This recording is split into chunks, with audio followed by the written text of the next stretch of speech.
السلام علیکم ورحمۃ اللہ وبرکاتہ۔ اقرا محد الحافظات پشاور شہر ورثہ جماعت ہشتم، مضمون تعلیم الاسلام، سبق نمبر 3۔ آج کا ہمارا سبق ہے موضوع پر مسح کرنا۔ طالبات، آج ہم پڑھیں گے کہ کیا موضوع پر مسح کرنا جائز ہے یا نہیں، اور موضوع پر مسح کب جائز ہو سکتا ہے، یا ایک دفعہ جو ہے پہنے ہوئے موضوع پر کتنے دنوں تک مسح کرنا جائز ہے، موضوع پر کس طرح مسح کریں گے، وضو اور غسل میں موضوع پر مسح جائز ہو سکتا ہے یا نہیں، اور مسح جو ہے وہ کس طرح کرتے ہیں، پٹے ہوئے موضوع پر مسح جائز ہے یا نہیں۔ تو دیکھیں، ہم اس کے بارے میں پڑھیں گے۔ سب سے پہلے یہ ہے کہ کس قسم کے موضوع پر مسح کرنا وہ جائز ہے۔ تو دیکھیں طالبات، موضوع تین قسم کے موضوع پر مسح جائز ہیں۔ اول، چمڑے کے موزے جن سے پاؤں ٹخنے تک چھپے رہیں، یعنی موزے اس طرح ہو کہ وہ چمڑے کے ہوں اور اسے پاؤں ٹخنے تک چھپے ہوں۔ اور دوسرے وہ اونی سوتی موزے، یعنی وہ بعض موزے جو ہوتے ہیں وہ چمڑے کے نہیں ہوتے، وہ سوتی موزے ہوتے ہیں یا اون کے جو ہے وہ بنے ہوئے ہوتے ہیں، جس میں چمڑے کا تلا لگا ہوا ہوتا ہے، یعنی یہ نیچے والا حصہ جو ہے وہ چمڑے کا ہوتا ہے اور اوپر موزے وہ سوتی ہوتے ہیں۔ تیسرے وہ اونی سوتی موزے جو اس قدر موٹے اور گاڑے ہوں، یعنی مضبوط ہو کہ خالی موزے پہن کر 3-4 میل راستے چلنے سے نہ پٹے، یعنی اس قدر موزے پہنے کہ وہ موٹے موزے ہوں اور آپ جو ہے اس میں 3-4 میل تک سفر کریں، مطلب پیدل چلیں، اور وہ جو ہے نہ پٹے، تو اس میں بھی پھر یہ تیسرا قسم ہوا۔ تو اب جو ہے یہاں پر فرما رہے ہیں کہ یہ مسح کرنا کب جائز ہے۔ تو دیکھیں، جب وضو کر کے یا پاؤں دھو کر موزے پہنے ہوں، پھر وضو ٹوٹنے کی حالت میں موزے پہنے ہوں،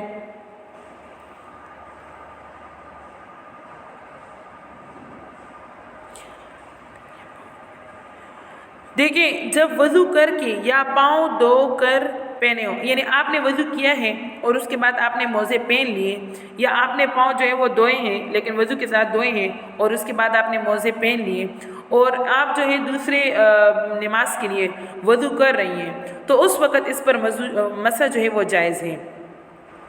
اور پھر مطلب اگر آپ کا وضو ٹوٹ گیا ہے اور آپ اس کے بعد جو ہے وضو کرنا چاہتی ہے اور ان موضوع پر جو ہے صرف مسح کر لیں تو یہ جائز ہے۔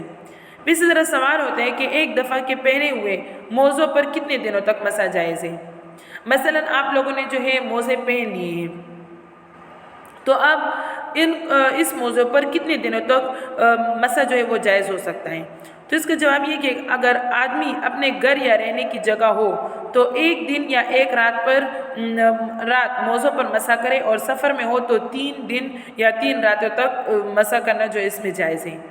دیکھیں، اگر کوئی جو ہے گھر میں رہتا ہو، سفر میں نہ ہو، تو آج دوپہر کے وقت اس نے اپنے موضوع پر مسح کیا، تو کل دوپہر تک، یعنی 1 رات اور 1 دن جو ہے درمیان میں گزر گیا، تو کل دوپہر تک جو ہے یہ اس پر مسح جو ہے وہ کر سکتا ہے، اور اس کے بعد پھر نہیں کر سکتا۔ ہاں، اگر سفر میں ہو تو 3 دن اور 3 راتیں وہ اس پر مسح کر سکتا ہے۔ موضوع پر کس طرح مسح کریں؟ جواب یہ ہے کہ اوپر کی طرف کرنا چاہیے، تلووں کی طرف نہیں۔ مطلب یہ ہے کہ اوپر، یعنی پاؤں کا اوپر جو حصہ ہے اس پر جو ہے مسح کرنا چاہیے، ایسا نہیں کہ جو نیچے کا پاؤں کا نیچے حصہ جو زمین پر لگتا ہے اس پر مسح نہیں کرنا چاہیے، یا ایڑی کی طرف مسح کرنے سے مسح نہیں ہوتا، بلکہ مسح اس سے ہوتا ہے کہ پاؤں کے اوپر جو ہے وہ مسح کیا جائے۔ وضو اور غسل دونوں میں موضوع پر مسح جائز ہے یا نہیں؟ تو دیکھیں، فرماتے ہیں کہ وضو میں موضوع کا مسح جائز ہے لیکن غسل میں نہیں۔ ایسا نہیں ہو سکتا کہ آپ غسل کریں اور جو ہے اس پر پاؤں پر جو ہے وہ مسح کریں، ایسا نہیں ہو سکتا۔ غسل میں جائز نہیں ہے، ہاں وضو میں جو ہے مسح جائز ہے۔ مسح کس طرح کریں؟ مسح کا طریقہ کیا ہے؟ تو ہاتھ کی 3 انگلیاں انگلیاں پانی سے بھگو کر 3 انگلیاں پاؤں کے پنجے پر رکھ کر، یعنی انگلیاں جو ہے وہ بھگو دیں اور پاؤں کے پنجے پر رکھ لیں اور اوپر کی طرف کھینچیں۔ انگلیاں پوری رکھیں، پوری کی پوری جو ہے وہ انگلیاں پنجوں پر رکھنی چاہیے، صرف ان کے سرے رکھنا کافی نہیں، یعنی ایسا نہیں ہے کہ صرف انگلیوں کے سرے جو ہیں وہ رکھ لیں اور اس کو اوپر کی طرف جو ہے لے جائیں، نہیں، بلکہ پوری کی پوری انگلیاں رکھ کر اوپر کی طرف اس کو کھینچنا ہے۔ تو مسح کا طریقہ یہ ہے۔ پھر فرماتے ہیں کہ مسح پٹے ہوئے موزوں پر مسح جائز ہے یا نہیں؟ تو دیکھیں اگر موزہ اتنا پٹ گیا کہ پاؤں کی 3 انگلیوں کے برابر پاؤں کھل گیا، دیکھیں مسح جو ہے وہ اتنی مقدار پٹا ہوا ہے کہ اس سے آپ کی 3 انگلیاں نظر آ رہی ہیں، تو یا چلنے میں جو ہے وہ کھل جاتی ہیں، مطلب ویسے تو نظر نہیں آ رہی لیکن جب آپ چلتی ہیں تو اس وقت آپ کی یہ 3 انگلیاں جو ہے وہ نظر آتی ہیں، تو پھر اس صورت میں اس پر مسح جائز نہیں ہے۔ اگر اس سے کم پٹا ہو، یعنی 2 انگلیاں یا 1 انگلی جو ہے وہ پٹی ہو، موزہ جو ہے وہ پٹا ہوا ہو، تو تب اس پر جو ہے مسح کرنا جائز ہے۔ مسح کا بیان تو گزر چکا، مطلب موزوں پر مسح کرنا، اب جبیرہ پر مسح کرنے کا بیان کیا جا رہا ہے۔ اب اس وقت میں ہم یہ پڑھیں گے کہ جبیرہ کس کو کہتے ہیں اور اس جبیرے کا پر مسح کرنے کا کیا حکم ہے اور اس پر کتنی مقدار میں مسح کر سکتے ہیں اور اس کا کیا حکم، یہ سب اس میں پڑھیں گے۔ تو دیکھیں سب سے پہلے یہ کہا، دیکھیں جبیرہ کسے کہتے ہیں؟ تو جواب اس کے یہ کہ جبیرہ وہ لکڑی ہے جو ٹوٹی ہوئی ہڈی درست کرنے کے لیے باندھی جاتی ہے۔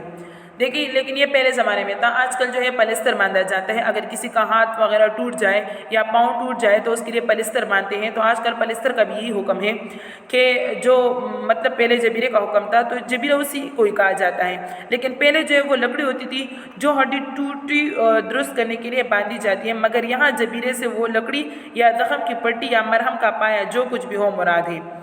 مرہم کا پایا کسے کہا جاتا ہے؟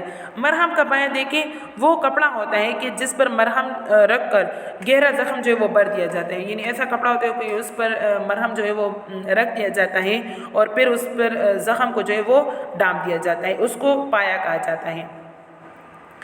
تو دیکھیں یہاں پر جبیرہ سے وہ لکڑی، یعنی اگر کوئی کسی کے ہاتھ کو زخم وغیرہ لگا اور اس نے ہاتھ سے پٹی باندھی ہو یا کوئی ایسا زخم ہو کہ گہرا زخم ہو اس سے پٹی باندھی ہو، تو یہ سب جبیرہ ہی کے حکم میں داخل ہیں۔ سوال پھر ہوتے ہیں کہ اس لکڑی یا پٹی یا پایا پر مسح کرنے کا کیا حکم ہے، یعنی اگر ابھی کسی کا ہاتھ وغیرہ دکھا ہے یا پاؤں دکھا ہے تو اب اس پر مسح کرنے کا کیا طریقہ ہے؟ تو دیکھیں اگر اس لکڑی یا پٹی کا کھولنا اور پایا کا نکالنا نقصان پہنچائیں، مطلب یہ کہ اگر ہمارے ہاتھ کو کوئی مطلب تکلیف ہو یا جو ہے زخم لگا ہوا ہو اور ہم اس سے وہ پٹی ہٹائیں اور اس پر جو ہے مطلب وضو کریں تو اس سے جو ہے نقصان پہنچے، اگر ہم پٹی ہٹا کے اس پر جو ہے وضو کریں تو اس سے نقصان پہنچے یا اس سے سخت تکلیف پہنچے، تو اس صورت میں اس لکڑی یا پٹی کے اوپر ہی مسح کرنا جائز ہے، یعنی اس پٹی کو ہٹانا جائز نہیں بلکہ اس کے اوپر ہی مسح کرنا جائز ہے۔ پھر سوال ہوتا ہے کہ کتنی پٹی پر مسح کریں؟ تو دیکھیں ساری پٹی پر مسح کرنا چاہیے، خواہ اس کے نیچے زخم ہو یا نہ ہو، یعنی ہم جب پٹی باندھتے ہیں تو ایسا نہیں ہوتا کہ صرف زخم کے اوپر ہی باندھی جائے، بلکہ پٹی خواہ مخواہ زخم کے اوپر بھی آتی ہے اور اس سے ادھر ادھر بھی ہوتی ہے، تو اس وجہ سے یہ کہہ رہے ہیں کہ پٹی جتنی بندھی ہے تو اس پورے کے پورے پر مسح کرنا چاہیے، ایسا نہ ہو کہ جہاں پر زخم ہو بس وہاں پر جو ہے صرف مسح کر لے اور باقی پٹی کو جو ہے وہ چھوڑ دیا جائے، نہیں بلکہ پورے کے پورے پٹی پر مسح کرنا چاہیے۔ پھر سوال ہوتا ہے کہ اگر پٹی کھولنے سے نقصان اور تکلیف نہ ہو تو کیا حکم ہے؟ جواب یہ ہے کہ اگر زخم کو پانی سے دھونا نقصان نہ پہنچائے تو دھونا ضروری ہے، یعنی ایسا زخم ہے کہ اگر اس کو پانی پہنچ جائے تو اس سے تکلیف جو ہے وہ نہیں پہنچتا، یعنی تکلیف اس سے زیادہ نہیں ہوتا، اور اگر پانی سے دھونا نقصان پہنچائے یعنی ایسا زخم ہے کہ اگر اسے پانی پہنچ جائے تو اس سے زخم جو ہے وہ اور زیادہ بڑھ جاتا ہے، تو پھر جو ہے اس صورت میں مسح کرنا چاہیے، اس کو وضو میں دھونا نہیں چاہیے بلکہ اس صورت میں مسح کرنا چاہیے، لیکن مسح سے نقصان نہ ہو تو زخم پر مسح کرنا واجب ہے، اس صورت میں مسح کرنا کیا ہے وہ واجب ہے، اور جب زخم پر مسح کرنا بھی نقصان پہنچائے اس وقت پٹی یا پایا پر مسح کرنا۔ دیکھیں اس کا مطلب یہ ہے کہ اگر کوئی جو ہے وہ زخم کو پانی سے دھونا چاہے تو اور اس کو جو ہے وہ نقصان نہ پہنچائے تو پھر تو دھونا ضروری ہے، اس زخم کو جو ہے وہ دھو لیا جائے۔ لیکن اگر پانی سے دھونا اس کو نقصان پہنچائے اور صرف زخم کے اوپر اگر کوئی مسح کر لے اس سے نقصان نہیں پہنچتا، تو اس صورت میں زخم کے اوپر مسح کرنا واجب ہے۔ اور اگر مسح زخم کے اوپر بھی مسح کرنا جو ہے وہ نقصان پہنچائے، یعنی اسے آپ کو تکلیف ہوتی ہے، تو اس صورت میں پٹی ہی پر جو ہے وہ مسح کیا جائے، یہ جائز ہے۔ اب ہم جو ہے آگے تیسرا سبق پڑھتے ہیں، وہ ہے کہ نجاست حقیقیہ کا بیان۔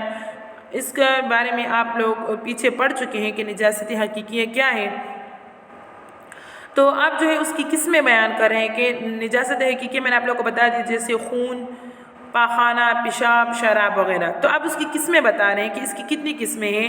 تو دیکھیں نجاست حقیقیہ کی 2 قسمیں ہیں، ایک نجاست غلیظہ اور دوسری خفیفہ۔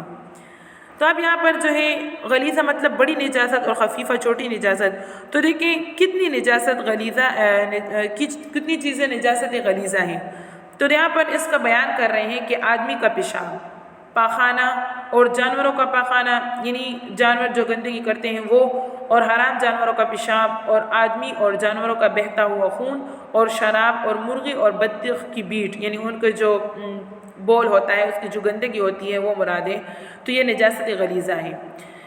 سوال پھر ہوتا ہے کہ نجاست خفیفہ کیا کیا چیزیں ہیں۔ تو دیکھیے حلال جانوروں کا پیشاب اور حرام پرندوں کی بیٹ، یعنی ان کا جو گند ہوتا ہے وہ نجاست خفیفہ ہے۔ نجاست غلیظہ کس قدر معاف ہے؟ تو دیکھیے نجاست غلیظہ اگر گاڑے جسم والی ہو، یعنی اگر ایسی نجاست ہو کہ وہ مطلب پتلا نہ ہو، بہنے والے نہ ہو، بلکہ گاڑا ہو، جیسے پاخانہ، تو وہ 3.5 ماشا وزن تک معاف ہے، 3.5 ماشا وزن تک معاف ہے۔ اور یہ ایک وزن ہے، بس اس کی مقدار جو ہے، اور اس کی مقدار اتنے ہیں کہ اگر ہاتھ میں چھوٹا سکہ جو ہے وہ رکھا جائے تو اتنا مقدار جو ہے وہ معاف ہے۔ سکہ اگر پتلی ہو جیسے شراب پاخانہ تو وہ 1 انگریزی روپیہ کے پھیلاؤ کے برابر معاف ہے۔ معاف ہونے کا مطلب یہ ہے کہ اگر اتنی نجاست بدن یا کپڑے پر لگی ہو اور نماز پڑھ لی تو نماز ہو جائے گی، مگر مکروہ ہے، یعنی اگر کسی کے بدن پر یہ نجاست لگی ہو اور اس کو پتہ نہیں ہے تو اس صورت میں اس نے نماز پڑھ لی، تو جب اس نے نماز پڑھ لی تو اس کی نماز ہو جائے گی، لیکن ہاں مکروہ ہوگی۔ اور قصداً اتنی نجاست بھی لگی رکھنا جائز نہیں ہے، لیکن اگر کسی کو پتہ ہے کہ میرے کپڑوں پہ نجاست لگی ہوئی ہے اور اس کے باوجود وہ اس پر نماز پڑھ رہی ہے تو اس کپڑوں میں نماز پڑھنا جائز نہیں ہے۔ نجاست خفیفہ کتنی معاف ہے؟ 1/4 کپڑا یا 1/4 عضو سے کم ہو تو معاف ہے۔ 1/4 مطلب کپڑے کے 4 حصے کیا جائے تو اس کا جو 4واں حصہ ہوتا ہے، یا 1/4 عضو یعنی ہاتھ کے 4 حصے کیا جائے اور اس کے 4ویں حصے میں اس سے کم ہو تو تب تو معاف ہے، لیکن اگر اس کے برابر یا اس سے زیادہ ہو تو پھر معاف نہیں ہے۔ نجاست خفیفہ سے کپڑا یا بدن کس طرح پاک ہو جائے گا؟ تو جواب اس کا یہ ہے کہ نجاست حقیقیہ چاہے غلیظہ ہو یا خفیفہ، کپڑے پر ہو یا بدن پر، پانی سے 3 بار دھو لینے سے پاک ہو جاتا ہے، یعنی اگر اس کو پانی سے دھو لیا جائے تو وہ پاک ہو جاتا ہے۔ اور کپڑوں کو 3 دفعہ نچوڑنا بھی ضروری ہے، یعنی اس کو نچوڑا جائے۔ پھر سوال ہوتا ہے کہ پانی کے سوا اور کسی چیز سے بھی پاک ہو سکتے ہیں یا نہیں؟ تو جواب ہے کہ ہاں، جو چیزیں پتلی اور بہنے والی ہے، یعنی سرکہ یا تربوز کا پانی، ان کے ساتھ دھونے سے بھی نجاست حقیقیہ پاک ہو جاتی ہے، یعنی ان چیزوں کے ذریعے سے بھی یہ پاک ہو سکتی ہیں۔ اب ہے استنجے کا بیان۔ تو دیکھیں استنجا کہتے کسے ہیں؟ استنجا کہتے ہیں پاخانہ یا پیشاب کرنے کے بعد جو ناپاکی بدن پر لگی ہو، یعنی اگر کوئی اپنی حاجت پوری کر لے اور اس کے بعد جو گندگی بدن پر لگی ہوئی ہو تو اس کے پاک کرنے کو استنجا کہتے ہیں۔ پیشاب کے بعد استنجا کرنے کا طریقہ کیا ہے؟ تو پیشاب کرنے کے بعد مٹی کے پاک ڈیلے سے پیشاب کو سکھانا چاہیے، یعنی اگر مٹی کا پاک ڈیلا تو خیر اس وقت استعمال ہوتا تھا، لیکن آج کل جو ہے وہ ٹیشو پیپر اس کی جگہ استعمال کر سکتے ہیں۔ اس کے بعد پانی سے دھو لینا چاہیے۔ پاخانہ کے بعد استنجے کا کیا طریقہ ہے؟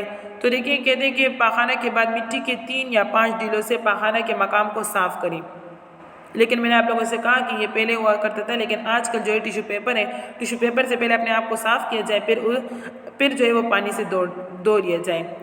استنجا کرنا کیسا ہے؟ اگر پاخانہ یا پیشاب اپنے مکان سے بڑھ کر ادھر ادھر نہ لگا ہو تو استنجا کرنا مستحب ہے، اور اگر نجاست ادھر ادھر لگ گئی ہو مگر 1 درہم کے برابر یا اس سے کم لگی ہو تو استنجا کرنا سنت ہے، اور اگر 1 درہم سے زیادہ لگی ہو تو استنجا کرنا فرض ہے۔ یعنی اگر اپنے مکان سے جو ہے ادھر ادھر نہ لگا ہو اور جگہ گندی نہ ہوئی ہو تو پھر تو استنجا کرنا مستحب ہے، صحیح، اور اگر ادھر ادھر لگ گئی ہو تو پھر سنت ہے، اور اگر جو ہے 1 درہم سے زیادہ لگی ہو تو پھر استنجا کرنا فرض ہے۔ استنجا کن چیزوں سے کرنا چاہیے؟ تو جواب یہ کہ مٹی کے پاک ڈھیلوں سے یا پتھر سے، اور میں نے آپ لوگوں سے کہا کہ ٹیشو پیپر سے بھی کر سکتے ہیں۔ استنجا کن چیزوں سے مکروہ ہے؟ ہڈی، لید، گوبر اور کانے کی چیز۔ لید جو ہے اسی وہ گدے وغیرہ کی جو گندگی ہوتی ہے اس سے، تو اس سے نہیں کیا جا سکتا، اور کانے کی چیزوں سے بھی استنجا نہیں کر سکتے، کوئلے سے بھی نہیں کر سکتے، کپڑا اور کاغذ سے استنجا کرنا کیا ہے؟ یہ مکروہ ہے۔ استنجا کس ہاتھ سے کرنا چاہیے؟ تو دیکھیے بائیں ہاتھ سے کرنا چاہیے، دائیں ہاتھ سے استنجا کرنا مکروہ ہے۔ صدق اللہ العظیم۔ وآخر دعوانا ان الحمدللہ رب العالمین۔ طالبات، جو منزل میں نے آپ لوگوں کو دی ہے، نشانات لگوائے ہیں، اس کے مطابق آپ لوگ تیسری منزل جو ہے وہ یاد کر لیں۔ السلام علیکم ورحمۃ اللہ وبرکاتہ۔